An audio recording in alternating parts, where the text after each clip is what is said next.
नमस्कार, बहुत स्वागत है आपका। आप है न्यूज नेशन के डिजिटल प्लेटफॉर्म पर। आपके साथ मैं हूं किमी अरोड़ा वर्मा। बात आज हम करेंगे जन्माष्टमी की। जी हां, पूरे देश में जन्माष्टमी की तैयारियां जोर शोर से चल रही हैं।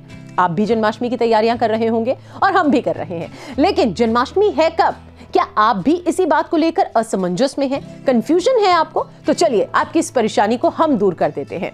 हम आपकी इस कंफ्यूजन को कैसे दूर करेंगे वो हम आपको बताते हैं।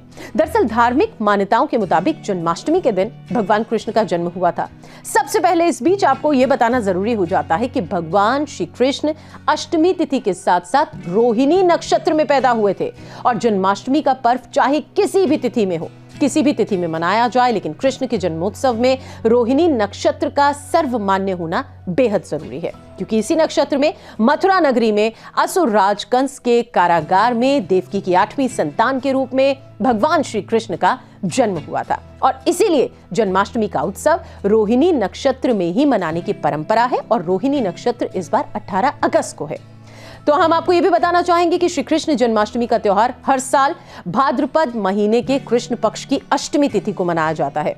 हालांकि कुछ लोगों का यह मानना है कि जन्माष्टमी 19 अगस्त को मनाई जा रही है, लेकिन जन्माष्टमी का पर्व चाहे किसी भी तिथि में मनाया जाए, कृष्ण के जन्मोत्सव में रोहिणी नक्षत्र का होना जरूरी है। इस बात का आपको ध्यान रखना है और इसीलिए हम कह रहे हैं कि जन्माष्टमी का उत्सव रोहिणी नक्षत्र में मनाया जाएगा, यानी कि 18 अगस्त को मनाया जाएगा। लोगों की ये सोच है और लोग ऐसा भी मान रहे हैं कि 19 अगस्त को भी मनाया जा सकता है, लेकिन ज्योतिषियों का भी ये कहना है कि इस साल अष्टमी तिथि 18 अगस्त की रात 9:20 से शुरू होगी और 19 अगस्त को रात 10:59 तक रहेगी।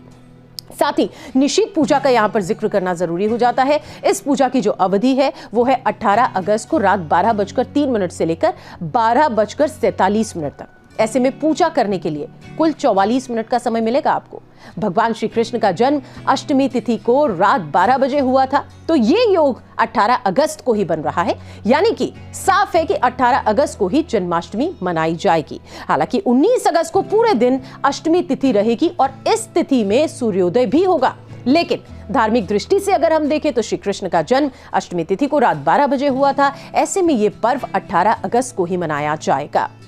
हालांकि 18 और 19 अगस्त दोनों ही दिन शुभ योग बन रहे हैं, जिसमें पूजा करने से कार्य जो है वो शुभ और सफल होते हैं। तो अगर आप कोई भी कार्य करना चाहते हैं तो आप 18 को भी कर सकते हैं और 19 को भी कर सकते हैं।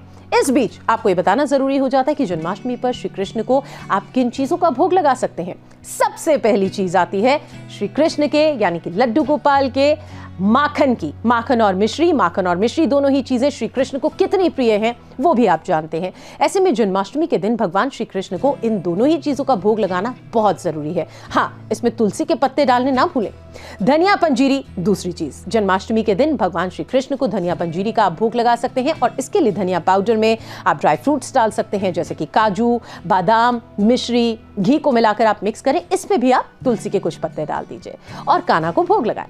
आप चाहें तो आटे की पंजीरी भी बना सकते हैं, मखाने की खीर भी बना सकते हैं, वो भी श्री कृष्ण को बहुत ही प्रिय है और बहुत ही पसंद है।